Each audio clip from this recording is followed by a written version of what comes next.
महाराज जी, राधे राधे। महाराज जी, मैं ये जानना चाहता हूँ कि ऐसी मान्यता है कि गंगा स्नान करने से इस जन्म और पूर्व जन्मों के पाप नष्ट हो जाते हैं। महाराज जी, इस जिज्ञासा का निदान। हाँ, इसमें कोई संशय नहीं। स्नान तो बहुत दूर की बात है। अगर 400 कोस दूर से गंगा गंगा गंगा ऐसा बोल दे तो निष्पाप होने लगता है। गंगा गंगा यो ब्रूयात योजना नाम सतैरपि। 100 योजन का मतलब होता है 400 कोस।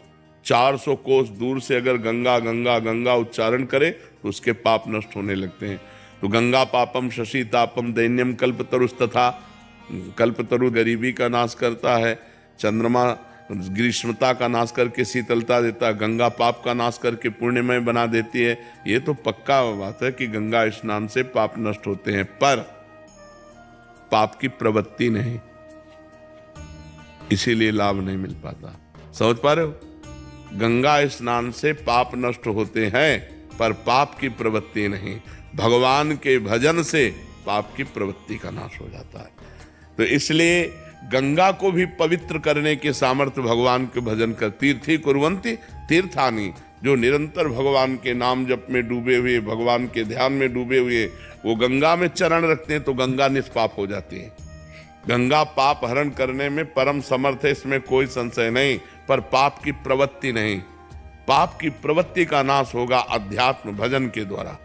जब तक चित्त भगवान में नहीं जोड़ोगे तो गंगा नहा के आए और फिर पाप कर लिए तो लाभ क्या मिला? हाथी का स्नान, हाथी जैसे स्नान करके आया और सूंड में रज लिया, ऊपर डाल लिया, तो स्नान का मतलब क्या रहा?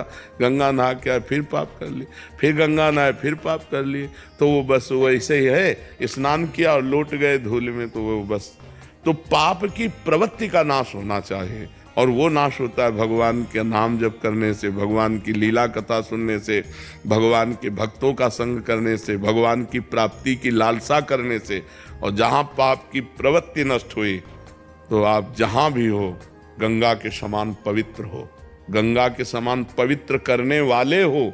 सात तरति सा लोकान तारयति मम भक्ति युक्तो भुवनम पुनातु। लोकों को पावन करने के सामर्थ्य रखता है वो महात्मा जो निरंतर अपने चित्त को भगवान में लगाए हुए है।